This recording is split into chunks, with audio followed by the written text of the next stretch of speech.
Health Minister Dr Ayesha Verrall today announced a three-phase strategy to respond to growing Omicron cases in the community. The country is currently in Phase 1, but could move to Phase 2 before 1,000 cases are reached. Dr Verrall says the third phase will focus on minimising a widespread outbreak. When cases are in the tens of thousands, we will then make further changes to contact tracing. Locations of interest and push notifications will be paused, but keeping a record of where you've been by using the COVID Tracer app will be important as it is now. Public health units will be focused on managing the outbreak in very high-risk settings, such as prisons or aged residential care. Ayesha Verrall says it's unlikely the country would enter this phase over the next few weeks. The Director-General of Health says he did ask a supplier of rapid antigen tests to prioritise the government order over New Zealand business orders. The government says this does not amount to it requisitioning the tests. Dr Ashley Bloomfield says that on Sunday he had a discussion with supplier Abbott Rapid Diagnostics about the certainty of getting orders and when they would arrive. During that conversation I was asked about the orders that that New Zealand-based companies had, and I was asked about whether we should prioritise, or they should prioritise, the delivery to that all-of-government order, and I said yes, that would be the priority for now.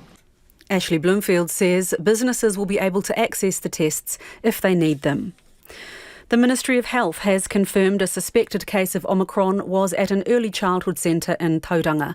The case was present at the Best Start Pies Pa on 19th of January and was likely to be infectious at the time. There's also one new suspected Omicron case in Taranaki. There are 15 new cases of the Omicron variant in the community today, bringing the total from this month's outbreak to 56. The ministry says there are also 23 new cases of Delta in the community and 36 at the border.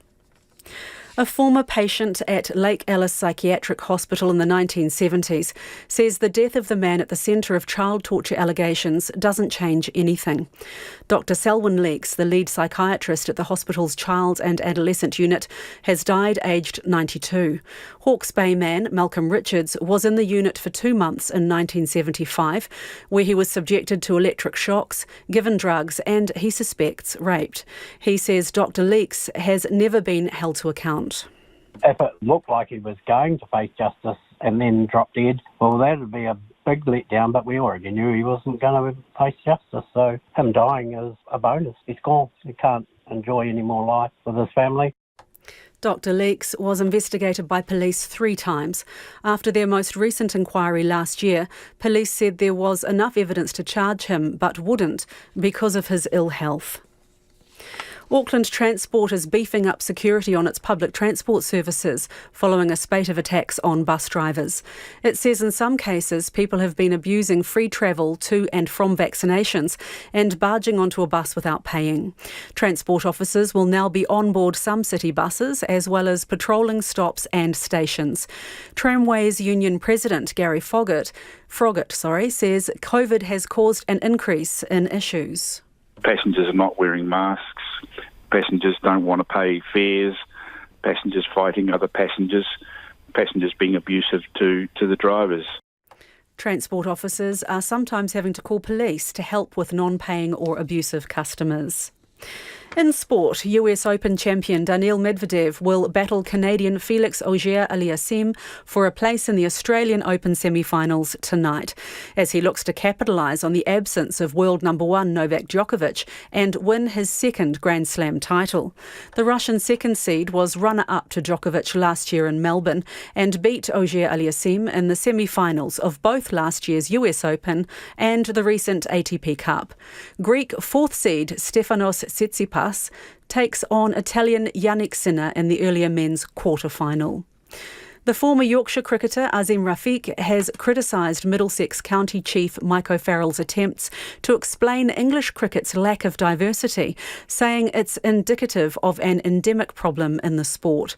Several county clubs have appeared before a British Parliamentary Select Committee formed after several players, including Rafiq, alleged they were victims of institutional racism.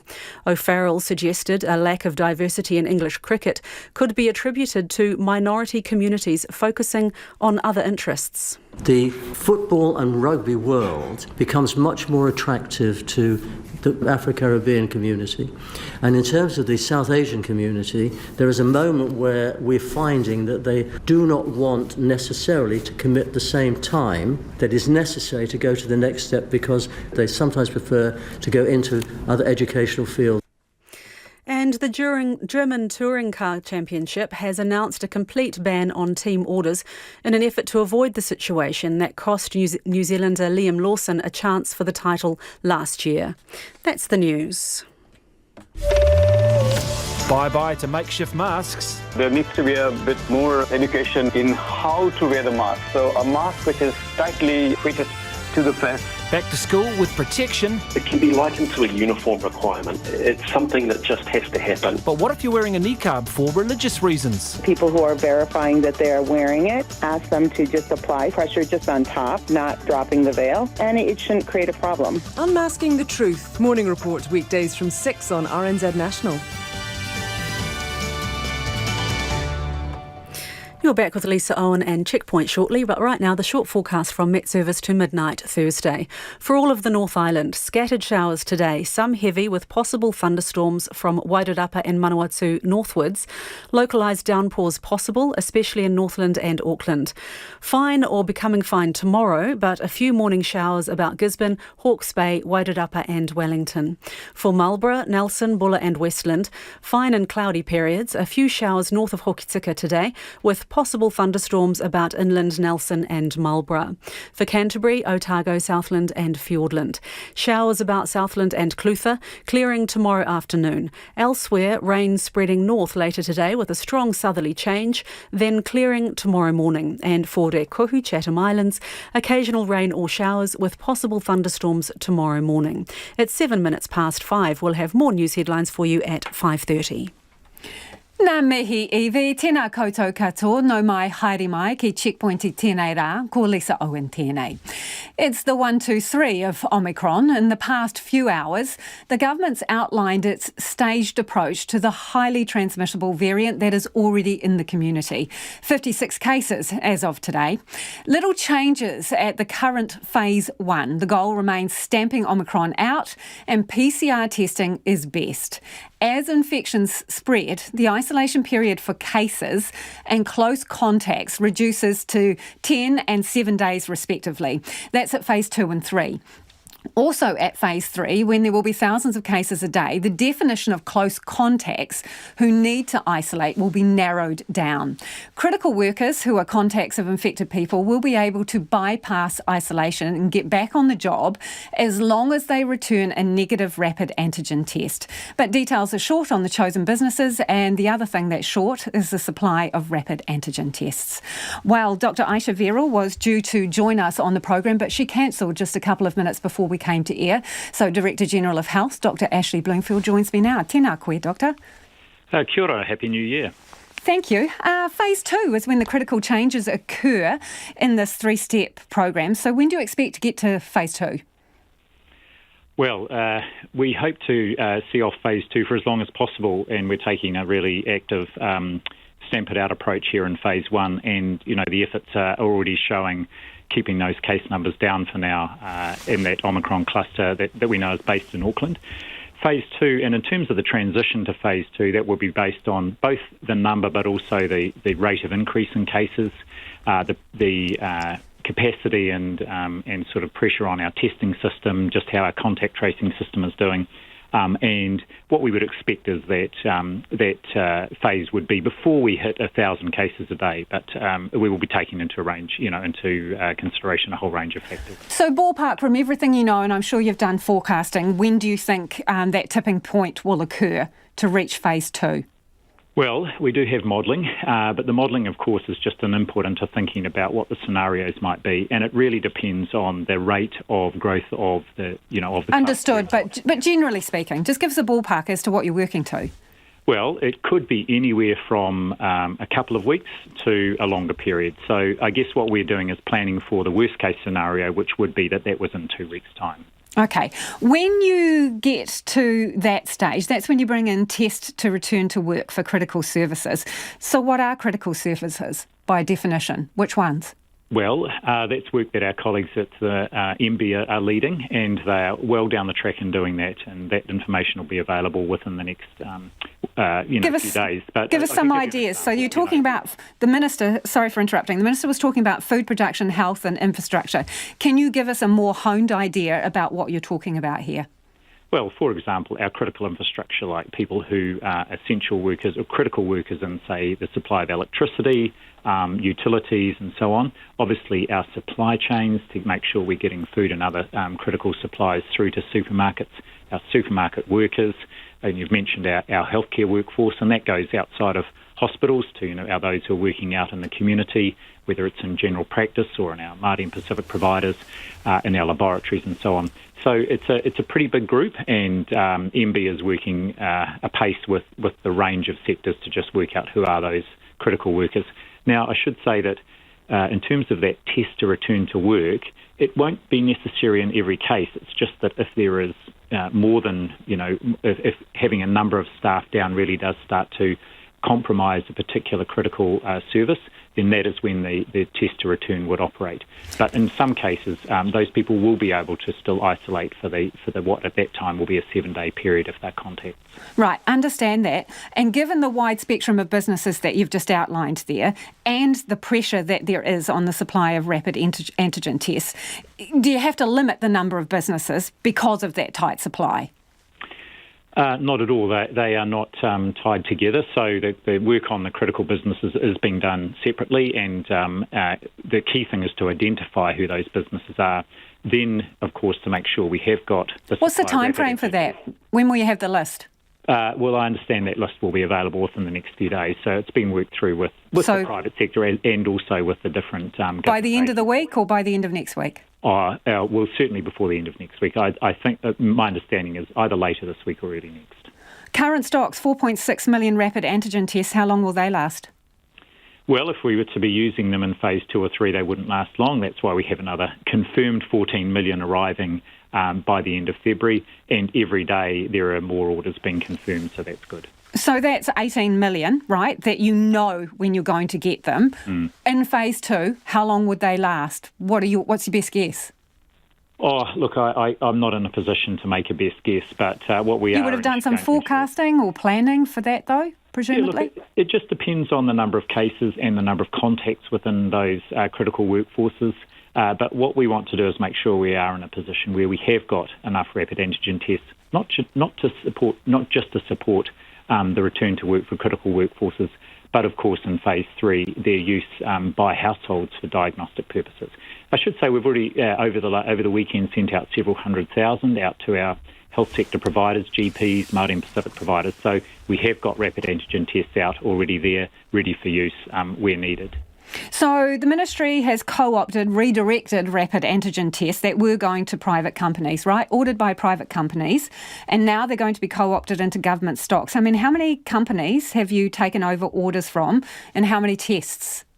Yeah, just to be clear, what we did is talk with the 3 major suppliers who supply us and also companies in New Zealand who order, and just said that, created an expectation that in the first instance they would prioritise our orders. And that has meant a delay in their ability to fulfil orders for some of those companies. I've asked my team to get the list of who those companies were and how many they had ordered so we can engage directly with them over the next couple of days and just see what their needs might be right now. And in fact, we've already done that with 1 or 2 companies. So on what basis have you done that? What is the factor where you think that you are able to, take from private business a resource that they have pre-ordered? Now, just to be clear here, we've pre-ordered as well. We've got over 40 million tests ordered, and all these companies had orders ahead. The challenge at the moment is getting clear information from the companies about how much and when they can deliver.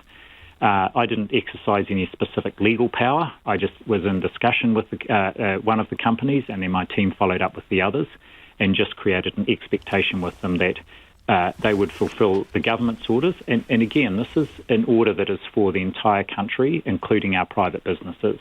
and the government will be supplying rapid antigen tests to those critical workforces to support them being back at work through phases 2 and 3. So you went to the suppliers, you had discussions with the suppliers. Did you consult the private companies before you redirected their orders? No, we didn't. Okay. We didn't redirect their orders. We just asked those companies to, prioritise the governments and the Ministry of Health. Well, that's dancing on a pinhead, Doctor, because those orders were to go to other private companies who had pre-ordered just as you had. You've spoken to the suppliers, and the suppliers are going to serve you first, so their orders are being redirected. Do you not think that those businesses would use the tests appropriately, or is there some public good measure that you have applied here? And what's the threshold for that? Well, I think the important thing is, again, what we're doing is building a supply of rapid antigen tests that are there to serve all of New Zealand, including those companies, and in particular to help support the implementation of the plan, and the detail of that was laid out today. We have been engaging with companies that need rapid antigen tests now, and we will continue to do that, and we will engage with those companies whose orders have been delayed to see just what their needs are and what we can do to support them. Managed isolation and quarantine. Now, the government deferred until late February the switch to a home isolation model. With all the information that you have and your advice, are you comfortable to forge ahead with that by the end of February?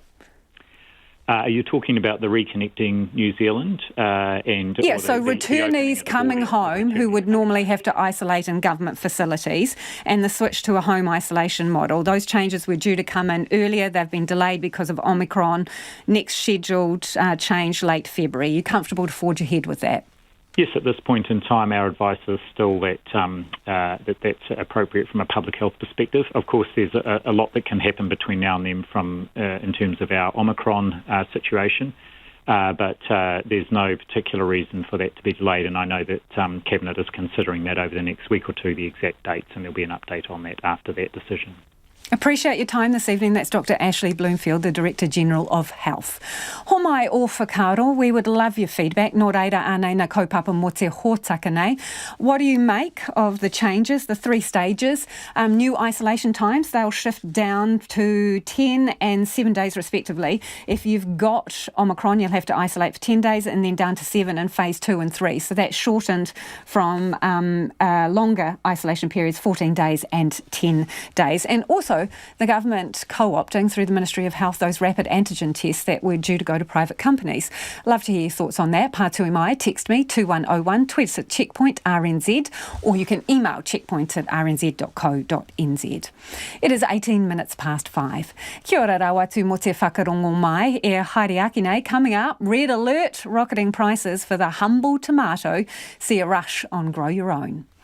The red-hot property market is continuing to push new records, and there's no relief in sight for desperate renters and first home hunters.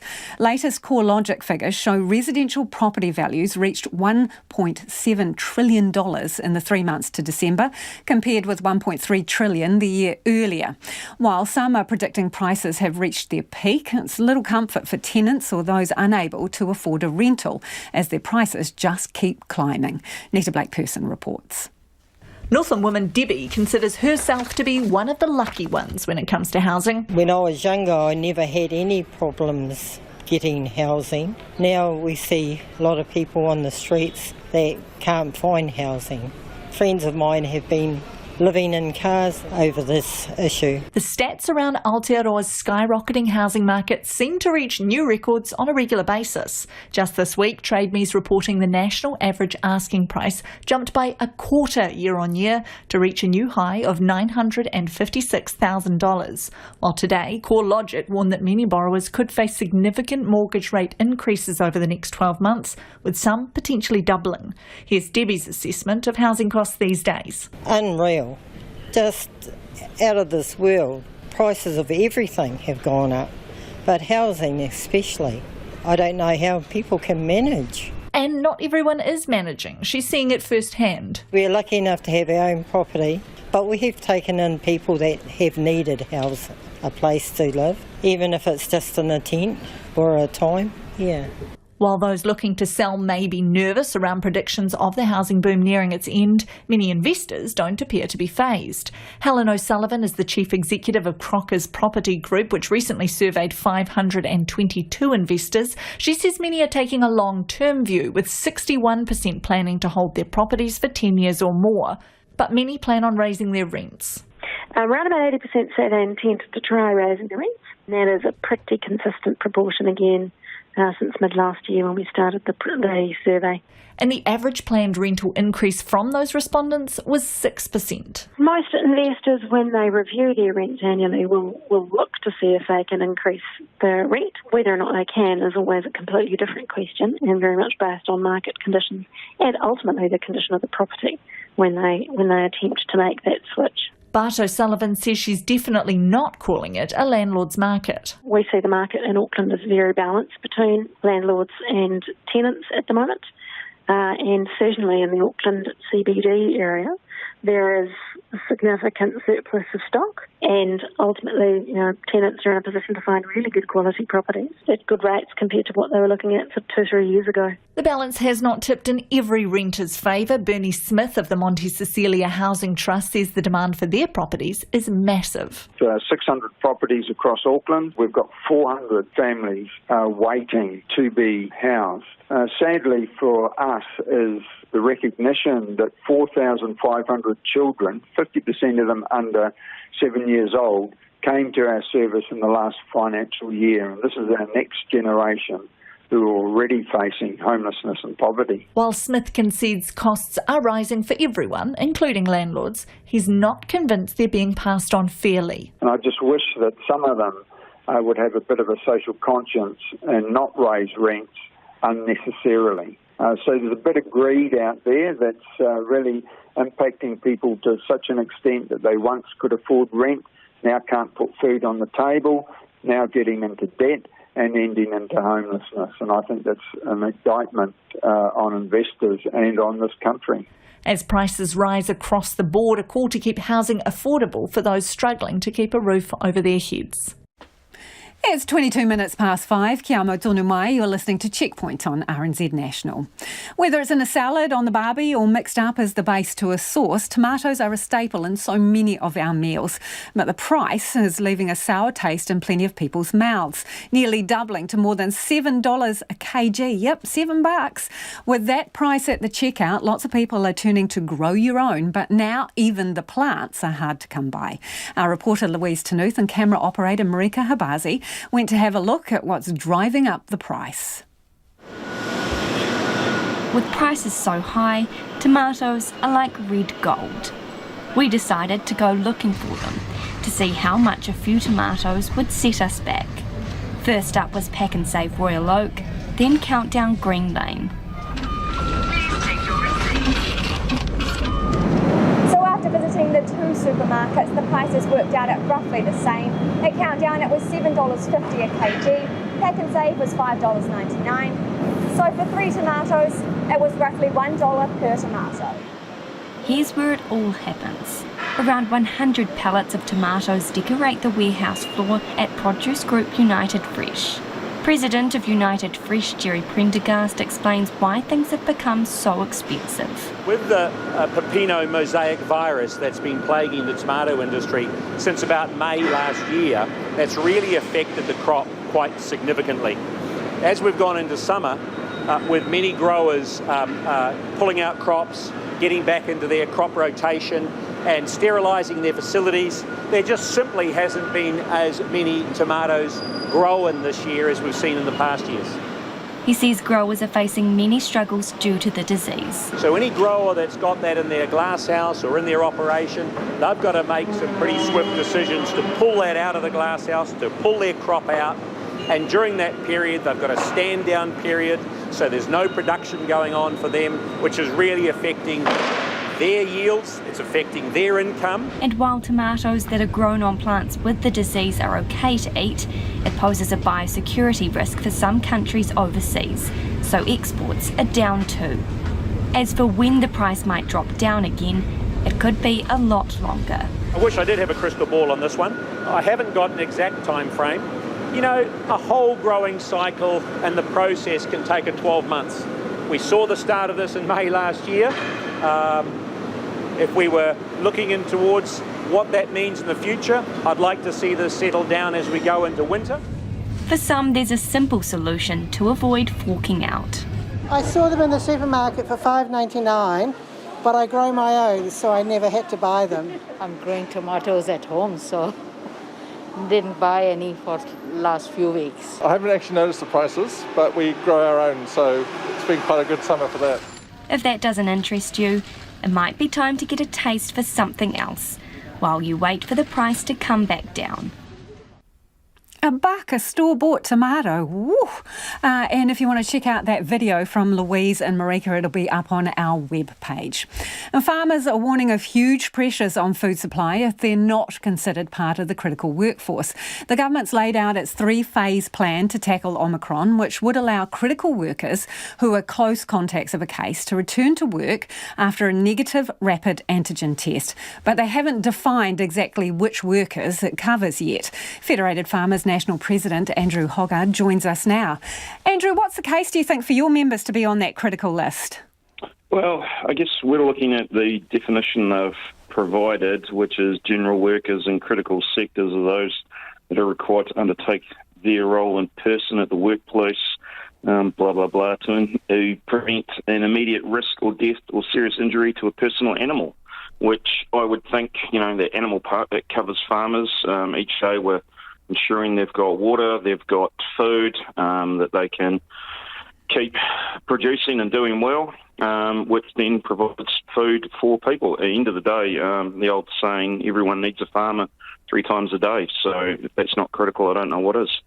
Yeah, obviously food is critical, right, in the very basic of terms, but there's your basics like bread and butter, and then there's luxury goods. So, I mean, how far should it spread when we come to defining critical? So the farmer who's on the land, and then you've got harvesters, dairy hands, people who pick it up. I mean, where do you draw the line? Well, I don't think you can really draw the line. It's the entire chain that enables it all to happen. I don't do it on my own.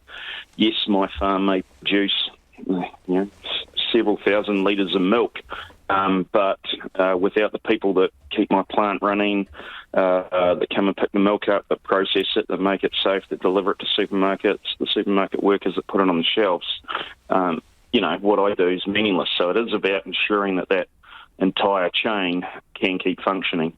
What conversations have you had with the government about this? Well, this has all been happening pretty quickly. Obviously, we've got a meeting scheduled with MPI tomorrow to get a bit more understanding around what is critical and, who are defined as critical workers. There was some information that came out just before that's sort of outlining some of the processes you'll have to go through to be registered as a critical business. So, like what, Andrew? Don't know yet. There's going to be a register supposedly in 2 weeks' time that we'll get to fill out online. So hopefully get some more answers tomorrow. Okay, so just talk to us about what the knock-on effects would be, say, for example, if you had a farmer who went down with Omicron. Well, it's probably easiest to go through my situation. So the thing I'm worried about, I've got staff that have partners that work in town. One lives in town, so probably slightly more risk than the guy that lives on farm and doesn't have a family. If they were to contact it or be a close contract it or be close contact and they're forced to isolate, what that means is basically, there's less people available on the farm to do the work. So that means those of us that are still standing, we're going to have to, go do extra hours, do a hell of a lot of more work. There's, potentially if we've got issues in the supply chains, that could create a hell of a lot of stress and pressure, in the support industries. If, something breaks down and I call up the repair people and they say, look, sorry, everyone's close contacts today, we can't get anyone out to fix, that sort of puts the whole operation at risk. So, if we see similar to what we've seen overseas, where you've had, big percentage of the workforce needing to isolate or can't come to work, there could be quite a lot of disruption on farm. Rapid antigen tests are key here, right? And farms aren't always next door to the main hubs. I mean, No. how do you want access to work here if you are on that critical list? So I think the government's talking about the need to, work with community providers, and would certainly hope that the Rural GPs network is one of those people they're looking to work with, so that farmers have the ability to be able to access these tests if they need it, so that, if there is a staff member that's close contact, they are able to take it and be able to get back to work sooner rather than have to do the full isolation. In a nutshell, Andrew, are farmers as ready as they can be for this? Yeah, time will tell. We've had 2 years now of all of these farmers, so I guess everyone's sort of got in place plans around, how we social distancing pretty easy on a farm, but we'll have plans in place around that. But this is a very contagious variety. I think that the challenge is going to be, particularly for farmers, if those supply chains break down, particularly soon at the moment while it's raining. But if we do get a drought, people are going to be wanting to send stock off to the works to be able to reduce the number of animals on farm to manage the feed supply. If processors have to shut down, that's going to create quite a bit of stress. Andrew, really appreciate your time this evening. That is the Federated Farmers National President, Andrew Hogarth there. Yesterday, the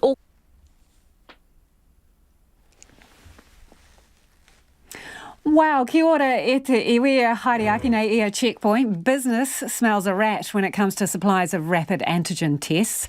Is the government's test to work regime creating winners and losers? While ACT leader David Seymour will be live. And the pricey private plane charters for precious pets. Homai o whakaaro, we would love your feedback on anything you've heard on the program this evening. Don't forget, you can text us on 2101, you can tweet us at checkpointrnz, or you can flick us an email, checkpoint@rnz.co.nz. Time for the headlines now, so ane a Evie mina pete kōrero. RNZ News headlines at 5:30. Kia ora tātou, I'm Evie Ashton. The Director General of Health, Dr Ashley Bloomfield, has told Checkpoint that the tipping point into Phase 2 of the response to Omicron could arrive in a couple of weeks, depending on the number of cases in the community. Phase 2 will see more widespread use of the test to return to work policy, which will allow critical workers to get out of isolation early if they return a negative rapid antigen test. The government says it has not requisitioned businesses' orders for COVID-19 rapid antigen tests. The National Party is accusing the government of taking rapid antigen tests away from the private sector. Dr Bloomfield says he did ask the supplier of the RAT tests to prioritise an all-of-government order, but businesses would also benefit from this supply. Hundreds of supporters of Brian Tamaki have gathered near Mount Eden Prison in the expectation he'll be released shortly. The Destiny Church leader was in court this morning to appeal against a judge's decision to remand him in prison. A High Court judge reserved his decision, but Mr Tamaki's protest group, the Freedoms and Rights Coalition, says it's been told the judgment is out and he is to be released. A former patient at Lake Alice Psychiatric Hospital in the 1970s says the death of the man at the centre of child torture allegations doesn't change anything. Dr Selwyn Leeks, the lead psychiatrist at the hospital's child and adolescent unit, has died aged 92. Hawke's Bay man Malcolm Richards was in the unit for 2 months in 1975, and he says Dr Leeks has never been held to account. And Auckland Transport is beefing up security on its public transport services following a spate of attacks on bus drivers. It says in some cases people have been abusing free travel to and from vaccinations and barging onto a bus without paying. Tramways Union President Gary Froggatt says COVID has caused an increase in issues, particularly with passengers refusing to wear masks. Those are the headlines. Our next bulletin is at 6 o'clock. Thanks, Evie. No mai hoki mai. This is Checkpoint. Ko Lisa Owen tēnei. Ko taku hoa inai ko Nona Peltier, who's here to talk business. Now, Nona, the arrival of Omicron is set to disrupt and slow economic recovery. So what's the outlook looking like? Yeah, so the economic consultancy Infometrics is suggesting that the red light itself could potentially knock about 2 to 3% from economic growth. That would cost the economy about $190 million per week. And that's because some people will behave like we are in a lockdown, even though it's not exactly a lockdown. They're suggesting it's like a de facto lockdown. People are already staying home and to avoid the spread or getting Omicron as it starts to spread across Auckland and other centres.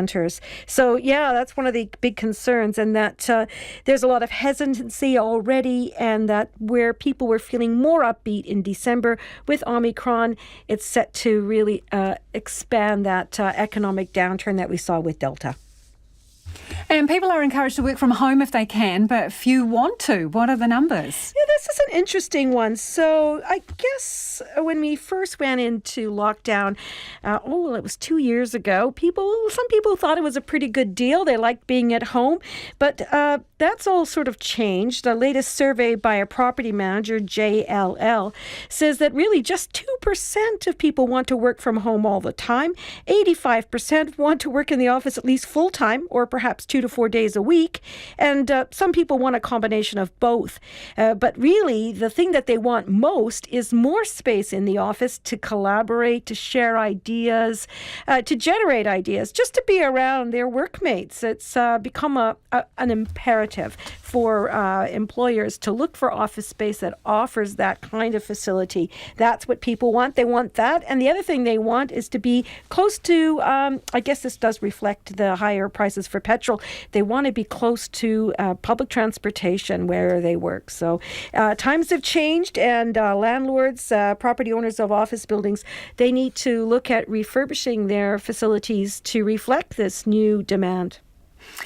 Human company, Nona. We'd miss you terribly if we were separated indefinitely. Yeah. Okay, tell us about the market numbers today. Interesting. There's a lot of uncertainty in the markets, as we've been talking about, and we had, an 8-day losing streak? Well, it broke today. We rose nearly 0.5%, a 57-point gain to 12,185. And that's among a really cautious outlook for the market overnight ahead of the U.S. Federal Reserve that's going to be talking about interest rates. Everyone's going to be interested to hear what they have to say.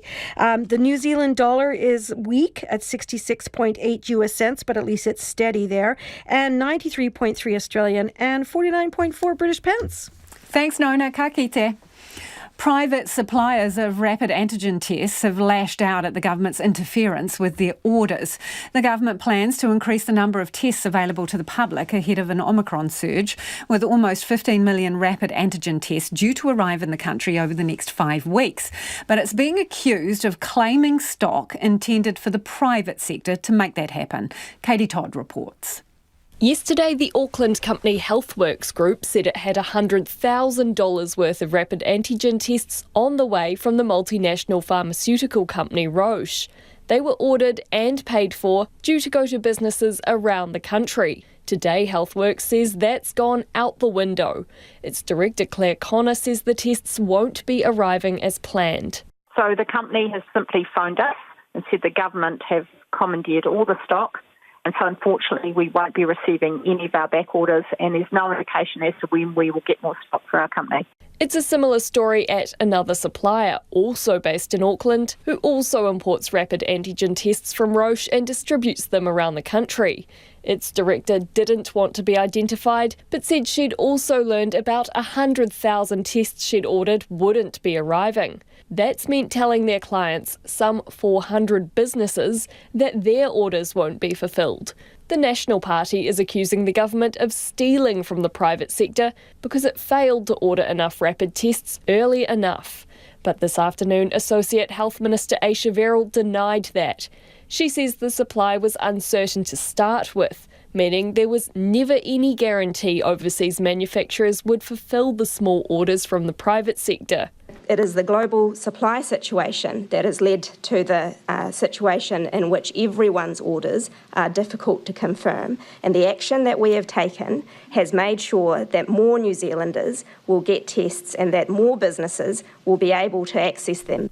Director General of Health Ashley Bloomfield explained he'd been in discussions with the overseas supplier Abbott about the government's existing orders, trying to get certainty about them. I was asked about the orders that that New Zealand-based companies had, and I was asked about whether we should prioritise, or they should prioritise, the delivery to that all-of-government order, and I said yes, that would be the priority for now. Again, I just want to reiterate, businesses will be able to access the tests, and we are already working with them to ensure that they can access tests if they need them. Ayesha Verrall says rapid antigen tests will become the go-to tool as the number of Omicron cases grows. The government plans to provide critical workforces with the tests, and she says more information about exactly how they'll be distributed will be made available soon. Dr. Ashley Bloomfield says the government will continue to work with businesses that had tests ordered to see if it can supply those needs from its existing stock. Well, a split jury on this one. If your feedback's anything to go by, Michael's got in touch to say it's quite irritating hearing people have a go at the government for taking priority on RAT orders. The public good should always trump the needs for private profits, especially in a global pandemic. Another listener, though, of the government says too slow to order, so they jumped the queue and stomped on the private sector. All spin with no plan. Do keep your feedback coming. You can text us on 2101 or you can tweet us at Checkpoint RNZ. With harvest season set to kick off in the top of the South Island, orchardists, growers and hop farmers are facing staff shortages due to closed borders. It's estimated the region needs 1,500 more staff across a number of industries: hops, apples, pears, kiwi fruit and pip fruit, to name a few. Samantha G has more. Matthew Hoddy remembers the days when there was no shortage of tourists looking for seasonal work picking apples. The business manager of Velima Orchard near Nelson says more than half of his 220 employees during the harvest were made up of RSE workers and those on working holiday visas. 2 years ago, plus, we would have carloads of working holiday people coming up the drive looking for seasonal employment. I haven't seen any of those since February 2020. So that large pool of labour has left the workforce. Now he's facing a shortfall and is trying to find enough staff before the harvest kicks off mid-Feb. Quarantine-free travel for RSE workers in recent months has helped to supplement some of the lost labour, but there are still spaces left to fill. Add community spread of Omicron to the mix, and workers needing to isolate or recover from the virus, and the problem could be further exacerbated. Like a lot of other businesses, we've planned for what we see coming and trying to work around our management plans to reduce the impact that we see from it, but it will make a tight year even tighter. In nearby Motueka, Director of Mac Hops, Brent McGlashan, is gearing up for the harvest, which will start at the end of February. A fifth-generation hop farm, the McGlashans grow about 15 varieties of hops across 115 hectares, and during the month of harvest, employ up to 60 people. Brent McGlashan is confident he'll be able to fill the spots they have left, but says the disruption presented by Omicron is concerning. The whole spread of this potential Omicron is probably our biggest risk to our business at the moment, and we'll be probably getting our guys pretty much to isolate down the farm and do most of their work down there, and the only sort of errands they'll run is to the supermarket, and otherwise it'll be just to work, so we can try and avoid every form of risk we can, because the last thing we want to be doing is shutting down. Weather permitting, it will take about a month to harvest the hops, with staff working 6 days a week, up to 14 hours a day. What is interesting from around the world, we've got some farmers, great friends over in the States, and they've had over half their crews have had COVID while still harvesting and working, and they've still managed to limp along and get to the finish line. So hopefully we can work our way through any potential problems and restrictions and get the crop in the bag. The Pick Nelson Tasman campaign aims to attract people to the region and connect them with jobs ahead of the harvest. Project spokesman Johnny O'Donnell says everyone in the horticulture sector is struggling to find staff. We have a really, really high seasonal demand that could never be met by locals, even if every job seeker in the region went back to work.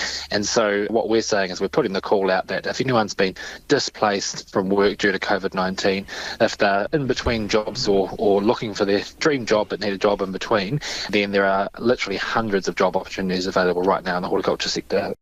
It isn't just seasonal work either. Johnny O'Donnell says there are opportunities for people who are keen to make a permanent move to the top of the South Island. Canterbury Police have announced an amnesty for people to hand in fake COVID vaccine passes. Detective Sergeant Daniel Isherwood says there are a number of people in the wider Christchurch area who have been identified as having received a fraudulent My Vaccine Pass. He says police are going through the list and people who have one of them are strongly encouraged to hand them in to the Rangiora Police Station. There will be an amnesty until 4 p.m. on the 1st of February. So the amnesty expires 4 p.m. 1st of February. Police are advising businesses to be vigilant when scanning and checking QR codes, and if a pass fails to scan and the business is not satisfied with the identity of the individual, entry should be refused. It is 5:45. I'm Lisa Owen and you're with Checkpoint on RNZ National. Hey, muriaki na pita kōrero after the news at 6. Should the government be able to snaffle up rapid antigen tests bound for private companies? The London Met Police have launched their own probe into potential rule-breaking parties at number 10 Downing Street. For months, Boris Johnson has been under pressure following reports of staff parties when lockdown laws were in force. The BBC's Laura Koonsberg has more. The law applies in every town, every city, every road and every house, and in the SW1 postcode of number 10. And the police have concluded they've seen enough about what happened behind closed doors when the law was locked down, that it merits a full and proper look. I can confirm that the Met is now investigating a number of events that took place at Downing Street and Whitehall in the last 2 years. So, for only the second time in a century, can you survive the police investigation, Boris Johnson? A serving Prime Minister will be investigated for what happened under his own roof.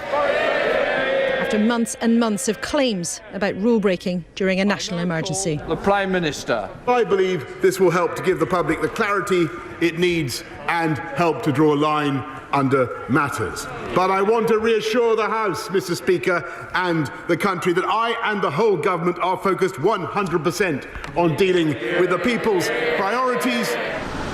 I'm told the police have been talking to the official who's been trying to get to the bottom of what happened for weeks. And enough evidence about gatherings or parties in Downing Street is there for them to contemplate prosecutions.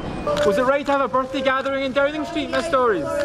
More than a dozen events, including a celebration and cake around the cabinet table for the Prime Minister's birthday, have emerged. Will there be cake on the cabinet table today, Miss Truss? But when ministers were there around that same table this morning, Boris Johnson made no mention of the police investigation he already had been told about. Those loyal to him have been louder in recent days. The vaccine rollout, the furlough programme, the economy having bounced back to pre-pandemic levels. The leadership of Boris Johnson this country has been so brilliant. But even before the police or official reports, there have been plenty of private Tory recriminations for the chaos. I've not been invited to any parties. All of it more fuel for the opposition parties. So it seems, Mr. Speaker, potential criminality has been found in Downing Street. What a truly damning reflection on our nation's very highest office. We cannot go on with this chaotic government. Will he advise his boss to do the right thing in the national interest and resign? Can we please have a sense of proportion over the Prime Minister being given a piece of cake in his own office by his own staff? Spanish tennis star Rafael Nadal is one step closer to a record 21st Grand Slam title, but not everyone is happy about it. The 35-year-old remains in the hunt for a second Australian Open title after a 5-set quarter-final win over Denis Shapovalov in Melbourne last night. The match, however, left the young Canadian with a few complaints. Joining me now is sports reporter Clay Wilson. So, Clay, what exactly happened in this match last night? Kia ora, Lisa. Yeah, well, first of all, it was a great match. Nadal won the first 2 sets. Shapovalov fought back, won the third and fourth, forced a fifth set. Nadal ultimately went on to win. But there was a moment early in the second set where Shapovalov expressed some of his frustrations to the chair umpire about the time Nadal was taking. We do know about Rafael Nadal. He has a lot of these quirks in terms of wiping the sweat off his brow, adjusting his drink bottles, adjusting his clothes in between points and games. And Shapovalov was clearly getting frustrated. He was asked about it in his post-match press conference, and he really didn't hold back, among other things, saying things like that 100% Nadal gets preferential treatment from the officials, that it's unfair how much Nadal gets away with, and it feels like he's not just playing against Nadal but against the umpires as well. Nadal then followed Shapovalov into the press conference room, and of course he was asked about these comments, and he simply refuted them, saying they're not true and that no one deserves better treatment. He doesn't want it. He doesn't feel he gets it. So a bit of spice there, and certainly next time they play, if they play again, that'll be one to look forward to. And Shapovalov isn't the only player who's not impressed by an opponent. I mean, our very own Michael Venus has had something to say today, hasn't he? Yeah, well, we spoke about this match last night. Michael Venus and his German partner Tim Puetz played Nick Kyrgios and Thanasi Kokkinakis of Australia in the men's doubles quarterfinals. We spoke about the crazy crowds that these two Australian players are getting, and last night was definitely no different. Now, Michael Venus, of course, that they lost the match and they're now out of the tournament. Michael Venus was asked by TVNZ about the match today, and he really hasn't held back. So here's a sample of some of the things he said about the match. He said it was a circus and not really a tennis match, that Kyrgios and Kokkinakis were revving up the crowd in between when Venus and Puetz were serving, that people in the crowd were making comments about, Venus said, about him and his family. And he said about Kyrgios that he's got the maturity level of a 10-year-old and that he can see why he's never fulfilled all that potential we know he has. And then he finished it off by saying that while Kyrgios has his supporters and always will, that he's an absolute knob. So it simply continues the theme about Kyrgios being a very polarising kind of figure in the world of sport. And I guess it feeds into a debate about where the line is between entertainment but also fairness for all the people on the court. Some pretty choice words there. Thanks, Clay. That's Clay Wilson, sports reporter. To Hong Kong, where pet owners are going to extreme lengths to keep their animals safe after 2,500 were culled over COVID transmission fears. CNN's Ivan Watson reports. Pets on private jets. This may sound like a ridiculous luxury, but charter flights for pets are a booming COVID pandemic business in Hong Kong, an international financial hub that's increasingly cut itself off from the outside world while trying to keep COVID cases here at zero. We have been overwhelmed with the amount of requests to fly pets out of Hong Kong. Well, why do you think the demand is going up now? Because a lot of people are leaving and a lot of people need to move their pets. Charter jet operators say due to government travel restrictions and temporary bans on dozens of airlines, there are almost no commercial flights available to transport pets. The most reliable alternative, private planes, costing around $22,000 for a person and their dog to fly direct from Hong Kong to New York. People love their fur babies, so we are here to help them. The pressure on some pet owners mounted this month when Hong Kong authorities made a startling announcement. The city's top official blamed an outbreak of the COVID Delta variant on hamsters. This isn't a joke. The Hong Kong government claims that hamsters imported from the Netherlands gave COVID to a pet shop worker at this store. And they've since ordered the closure of every pet shop in the city that sold small animals. They've also killed more than 2,500 hamsters, white rats, rabbits, chinchillas, and guinea pigs.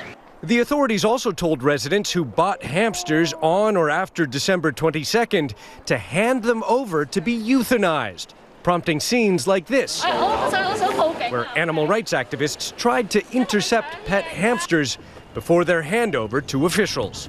Pet owners should not be worried about catching COVID from their animals. Researcher and veterinarian Vanessa Barr says the Hong Kong government overreacted.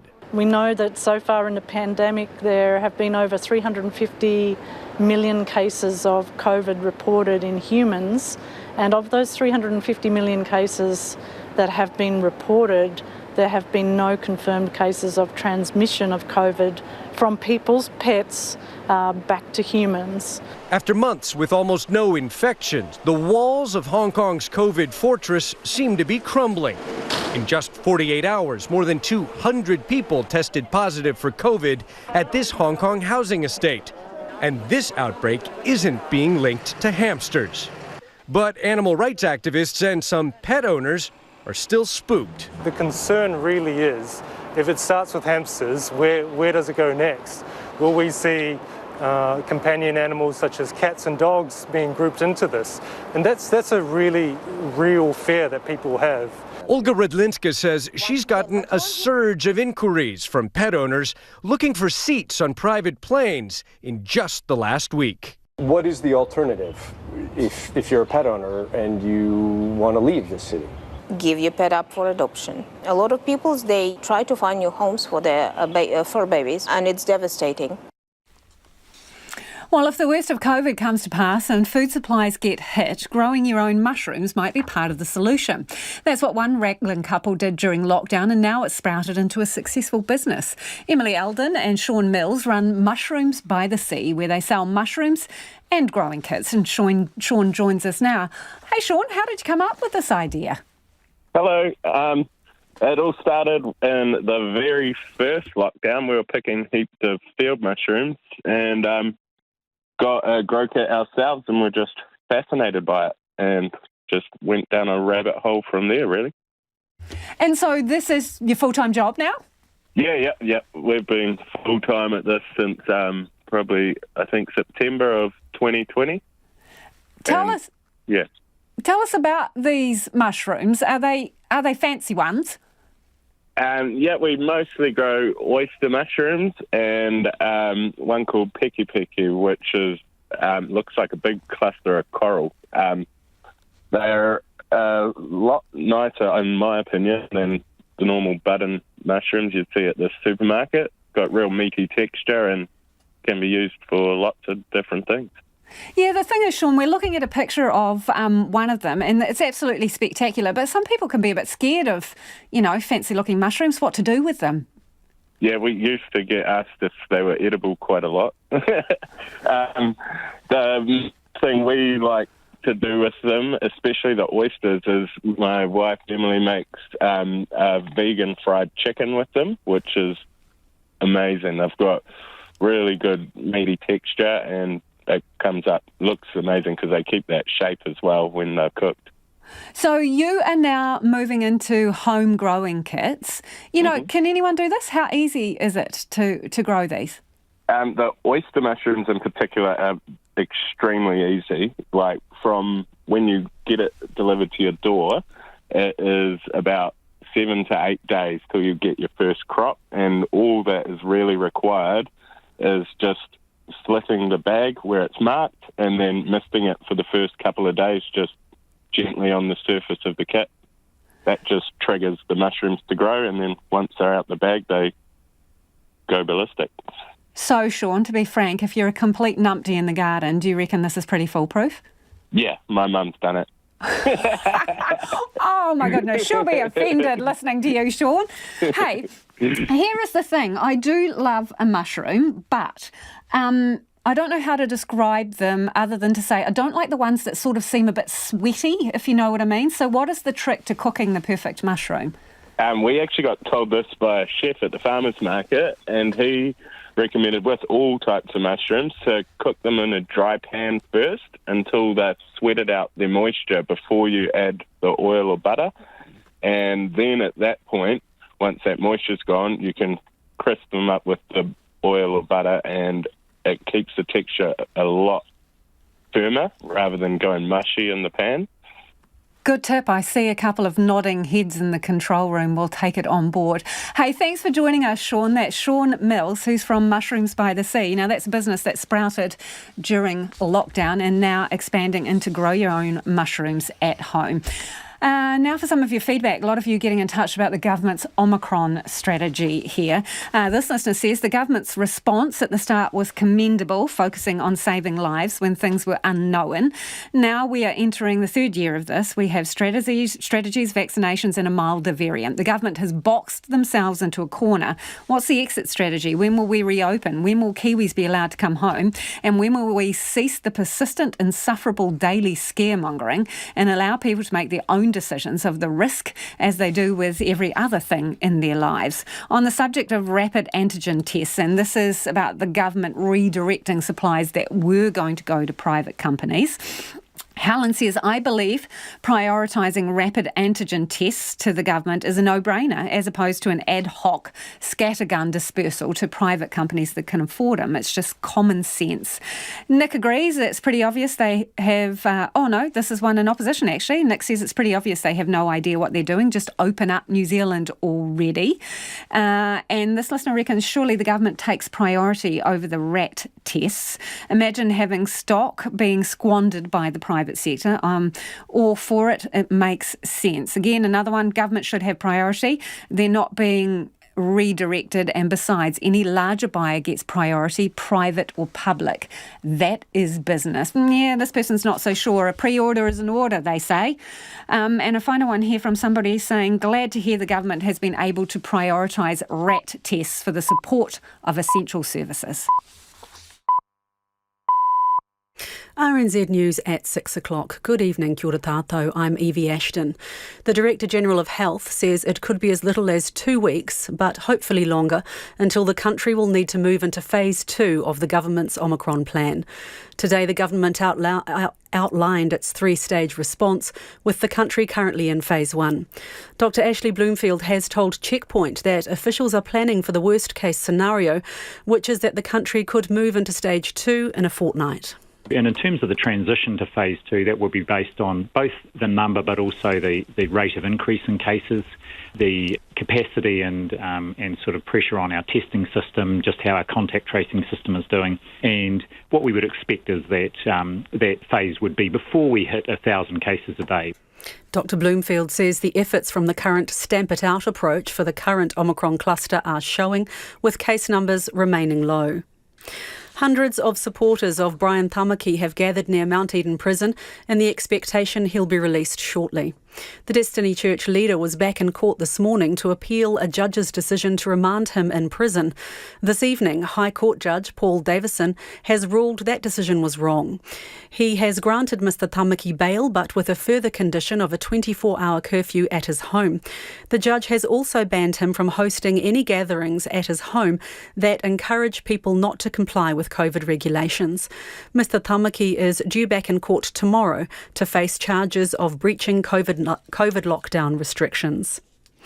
There are calls for patience amid heightened anxiety within the Tongan community ahead of a shipment of donations being sent to Tonga tonight. A massive community effort is coming to a head at Mount Smart Stadium in Auckland, where 25 shipping containers are almost fully packed. Aotearoa Tonga Relief Committee Executive Member Pakulau Manaselua is there and says there's been frustration and disappointment because donations couldn't be received for the past 2 days. Volunteers are working really hard, and we don't want to get them injured or anything like that. We want to make sure that it's safe, and also, to be fair, these people are volunteers, so we're doing our best to clear the decks and then to reopen again, hopefully tomorrow. The shipment is expected to leave Auckland tonight and arrive in Tonga at the weekend. A former patient of Lake Alice Psychiatric Hospital in the 1970s says the death of the man at the centre of allegations of torturing children doesn't change anything. Dr Selwyn Leeks, the lead psychiatrist at the hospital's child and adolescent unit, has died aged 92. Hawke's Bay man Malcolm Richards was in the unit for 2 months in 1975 and was subjected to electric shocks, given drugs, and he suspects raped. He says if Dr Leeks was facing charges, he'd have been disappointed over his death. Dr Leeks was investigated by police 3 times. Police have said there was enough evidence to charge him, but they didn't because of his ill health. The police have handed their internal review into the practice of photographing young people to 2 independent watchdogs. RNZ has revealed that officers in Wairarapa were unlawfully photographing young Māori, and subsequent reporting suggested the practice is widespread. Hamish Cardwell has the story. The police say they will not publicly release their report at this time, as it's been given to the Independent Police Conduct Authority in the Office of the Privacy Commissioner.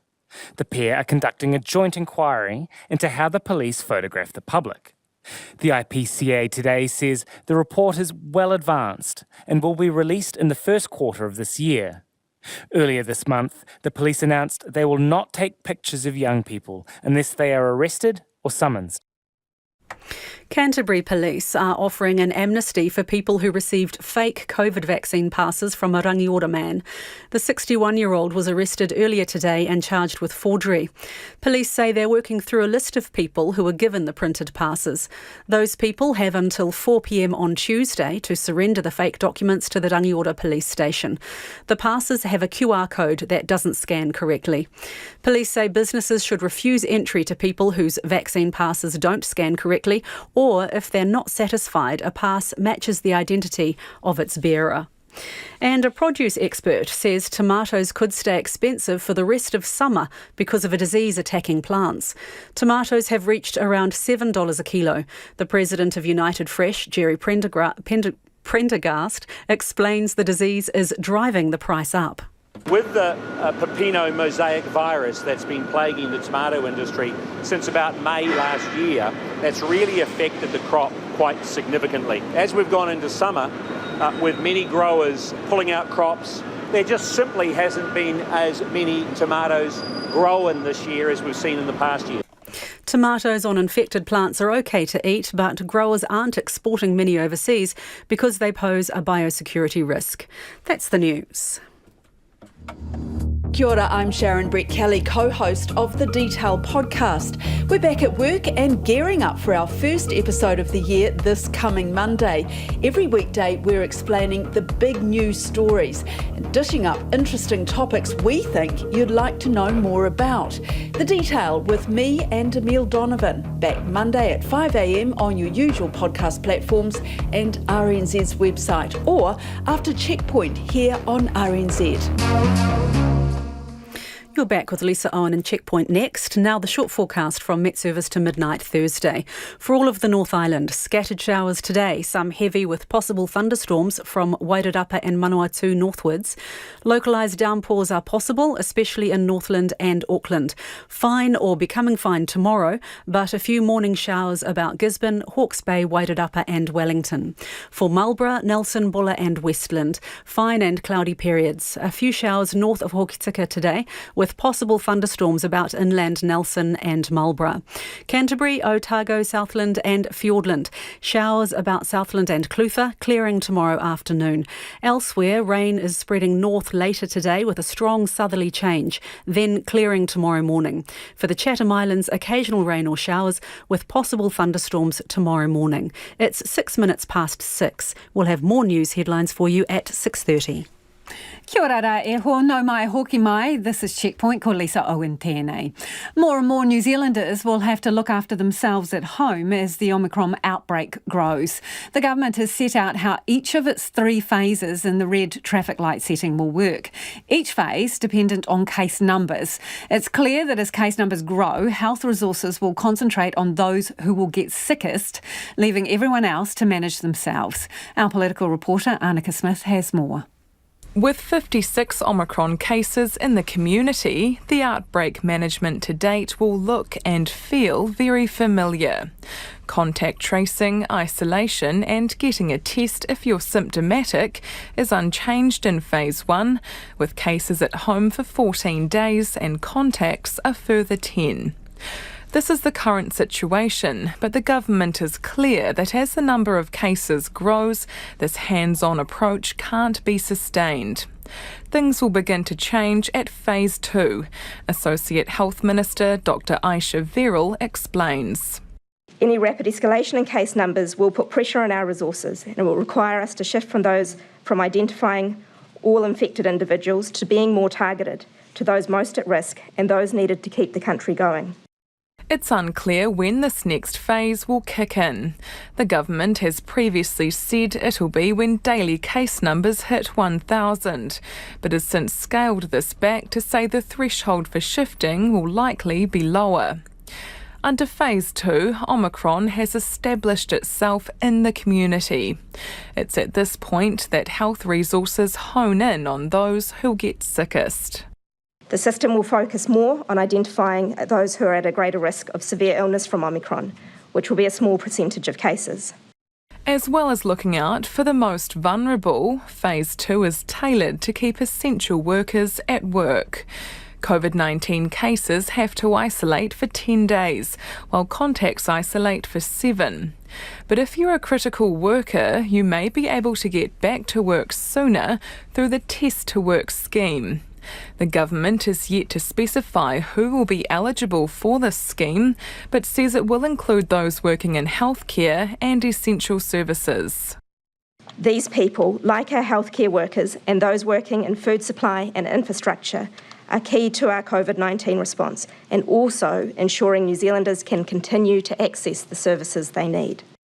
National's COVID-19 response spokesperson Chris Bishop says it's all a bit vague. When do we move from Phase 1 to Phase 2? The government doesn't know. What is the definition of a critical worker who can test to work, to go back to work? The government doesn't know. So overall, the plan raises many more questions than it actually answers. Phase 3 kicks in when daily case numbers are in the thousands. Here, the definition of contacts will change to household and household-like contacts only, meaning only those at highest risk will have to isolate. In this phase, most people will self-manage and isolate at home, with clinical care focusing on those who'll get sickest. Dr. Ashley Bloomfield denies shortening the self-isolation periods through the phases is living with the virus. Not at all. In fact, we will just be going back to the lengths of time that we have had in place for through the Delta outbreak. They are still based on the public health advice, so we are not reducing them below what the public health advice is. The government says it will outline what parts of the workforce will be able to access the Test to Work scheme soon. It's also setting up an online one-stop shop health hub with tailored advice in translatable and accessible formats for those looking after themselves at home.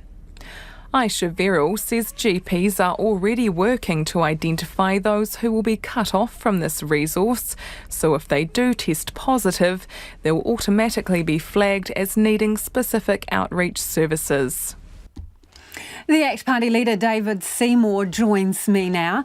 David, let's start with Test to Work. What workers or businesses would you regard as critical that should be able to test to work? Well, I don't think any politician can answer that question. I could tell you what the answer will be. If your family needs the paycheck, you are a critical worker, and that's how most people will make the decision. Faced with the prospect of up to 24 days of isolation, 14 for the primary person and another 10 for others in the household, people's incentive will be to avoid testing.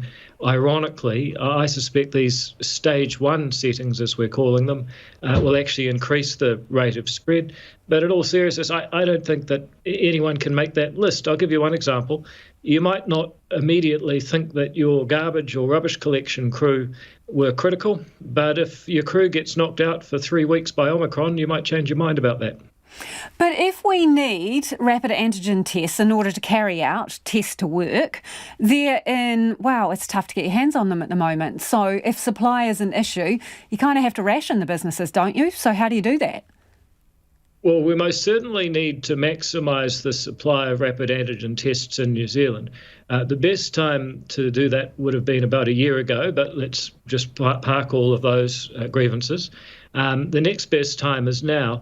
What the government's been doing in the last 48 hours is sending the message that if you do have some contacts or an initiative or a way of sourcing additional tests, you will have them confiscated.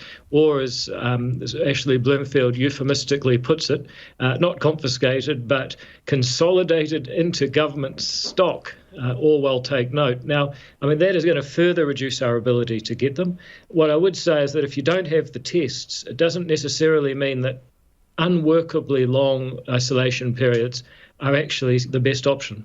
Okay, so there's a few things in there. Do you think the isolation period should be shortened in phase 1? They should be shortened now. I genuinely believe that they have the likelihood of completely backfiring and increasing spread because they make it too costly for many people to cooperate. To what? To the same as the step down in phase 2 and 3? Well, I would look at where the UK is right now. They're down to 5 days, admittedly with testing. But I think having people be willing to isolate for 5 days rather than unwilling to isolate for 17 or 24 across their household is going to be actually a better strategy for reducing spread with or without rapid antigen tests than what's currently proposed. The thing is, though, for that to work at its best, isn't test availability absolutely critical? And everyone agrees that there's not huge supplies of rapid antigen tests, waiting to come to New Zealand. So how can you do that without the supply of rats? If you were in the decision-making seat right now, I mean, how would you ration them? What would you do? Well, I wouldn't ration them. What I would do is ensure that we have an isolation system that is actually plausible.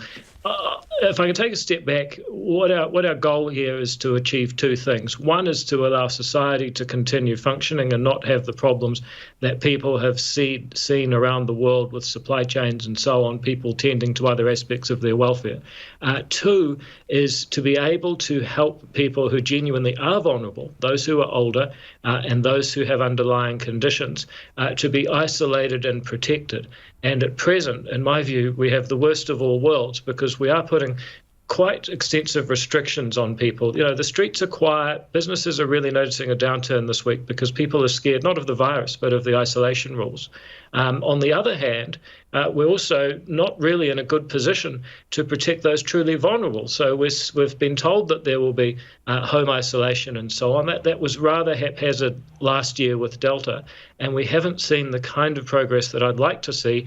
Good instructions, home care kits, pulse oximeters, the people checking in, the kinds of home support that we're going to need to protect vulnerable people without overwhelming hospitals. So if you look at those sort of 2 objectives, at present we're stuck in the middle with the worst of all worlds. So would you, to a certain extent, for want of a better phrase, let it rip? I would be realistic about what the government can achieve to slow the spread. And at present, as I've said, I think that actually it's counterproductive to have such costly isolation rules. I don't think people will observe them, in all honesty. Secondly, if they had the testing, you could be more sophisticated about that trade-off. We don't. On balance, I think it would be better to have shorter isolation periods that people might be more likely to observe. And then really focus on protecting those vulnerable people, which I think we're also not doing as well as we could at.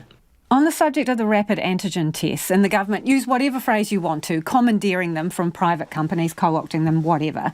Ayesha Verrall says there was supply uncertainty around those orders for companies, and there was no guarantee that small orders would be filled, and that the government actions will ensure that more New Zealanders have access to rat tests. So, I mean, at what point does the greater good prevail here rather than private interests? Well, I don't think it's a philosophical question, it's a practical question. So are we more likely to get more rapid antigen tests across the border in New Zealand by having a regime where if you take initiative, if you secure some, if you bring some in, the government may take them off you? Or are we more likely to get more rapid antigen tests in New Zealand if we say, look, we want to partner with people. If you can bring some in, then good for you. Because it's not as though New Zealand businesses are going to alter the global supply. It's not as though if a New Zealand business finds and sources some, that the Ministry of Health will find there's fewer in the rest of the world. The real issue is what are the incentives and what are the rewards? And right now, we've just told people, actually, you know what? If you've got a good idea to secure some for New Zealanders, don't bother. They will have a net negative reduction. And we actually have practical experience of this. Remember, at the beginning of this pandemic, if it wasn't for private businesses with good networks and contacts, particularly in China, who brought PPE into this country, the Ministry of Health would have been in real trouble, much more than it was. So, in a word, because we're out of time, do you think the government's overstepped taking those tests? The government has failed to understand how people respond to incentives with their isolation rules and their test commandeering or consolidating into government stock, and they're going to leave us worse off than we were before and achieve the opposite of what they intended, and I think that's very unfortunate. Thanks for joining us this evening. That's the ACT Party leader, David Seymour. It's almost 19 minutes past 6 and you're with Checkpoint on RNZ National. Now, in breaking news, Destiny Church leader Brian Tamaki has just been released from Mount Eden Prison. Hundreds of supporters, many of whom have kept vigil outside for the past 10 days, performed a haka as he walked out a few minutes ago. Justice Paul Davison quashed Judge Thomas's earlier decision to have Brian Tamaki remanded in prison. He's been released from custody on a 24-hour curfew to reside at his South Auckland home. He is not allowed to organise, attend, support or speak at any protest and is not allowed to enter or visit the Auckland Domain for a protest. Sir Elton John has tested positive for COVID-19 while on his stop-start farewell tour in the US. Meanwhile, the mask-wearing rule is back in effect in New York after an appeals court judge reversed a lower court's order to scrap it. Daily COVID cases have started to come down after reaching an unprecedented peak of well over 1 million earlier this month. CNN's Alexandra Field has this report. I don't think there's a chance that we're going to eradicate this. But Dr. Fauci says a national turnaround could be just a week or two away when it comes to the Omicron surge, and the World Health Organization is hoping the emergency phase of the pandemic will end this year. I think normal is going to look like many of these peaks and valleys of surges. Nationwide, hospitalizations are now lower than they were a week ago, but deaths are higher than a week ago. While Omicron cases are often mild or without symptoms for most vaccinated adults, the country is now averaging more than 2,000 deaths daily. That's above the Delta peak last September. I think most of us would like to see the number of deaths drop to about 100 deaths per day, in that case will put you at par with approximately the number of deaths we see from the flu on a yearly basis. Israel's COVID-19 advisory board is now recommending a fourth COVID shot for all adults, citing the effectiveness of boosters, while Pfizer announces its Omicron-specific vaccine is in clinical trials. When it comes to treating Omicron, federal regulators announced this week they'll limit the use of certain monoclonal antibody treatments, which they say aren't effective against the variant.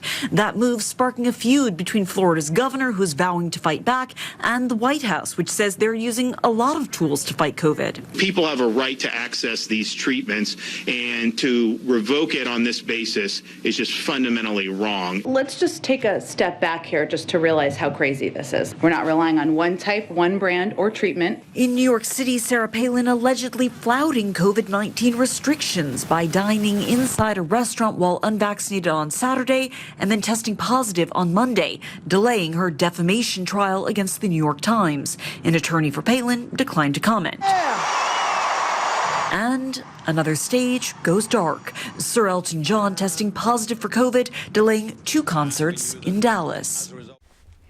The British Prime Minister Boris Johnson says he's willing to speak to police officers investigating whether parties at Downing Street broke COVID lockdown rules. He's been under pressure following reports of staff parties, and some within his own Conservative Party have called for him to resign. The BBC's Daniel Sanford explains what's brought on the Metropolitan Police inquiry. For months, Whitehall has been gripped by arguments around alleged parties and breaches of coronavirus regulations in Downing Street and its garden. The Metropolitan Police has said nothing except that it was in touch with Sue Gray, who's leading the Cabinet Office investigation. But this morning, the head of the force, Cressida Dick, speaking to the London Assembly Police and Crime Committee, said that while the Met was generally reluctant to investigate breaches of regulations that took place months ago, there were 3 factors that might change that. My three factors were and are: there was evidence that those involved knew or ought to have known that what they were doing was an offence. Where not investigating would significantly undermine the legitimacy of the law, and where there was little ambiguity around the absence of any reasonable defence. The Met has been heavily criticised for not investigating earlier, but it has waited for the Cabinet Office to gather evidence first, and now it has decided it should actively investigate some of the alleged parties. But what about the officers who work in Downing Street every day? Didn't they notice the events when they were happening?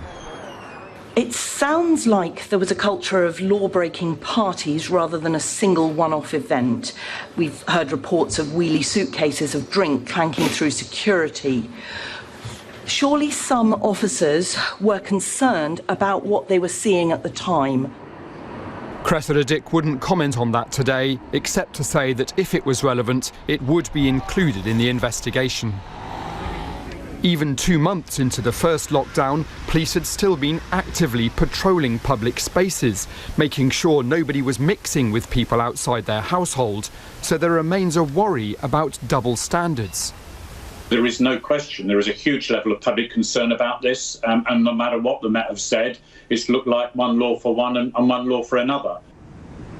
Anyone found to have attended an illegal gathering in Downing Street during lockdown faces a fine. At the start of the pandemic, the fines were £60, but later rose to £100. Athletes and team officials are streaming into Beijing ahead of the Winter Olympics, which begin in just over a week. CNN's Selena Wang has this report on the rigorous processes they'll have to abide by to keep the Games as COVID-safe as possible. For Winter Olympic athletes, just getting to Beijing is as nerve-wracking as competing for gold. Nearly 3,000 athletes will be gathering under the world's strictest COVID countermeasures. They've trained their entire careers for this moment, but a positive COVID test could derail it all. One positive test is just going to do us in at this point.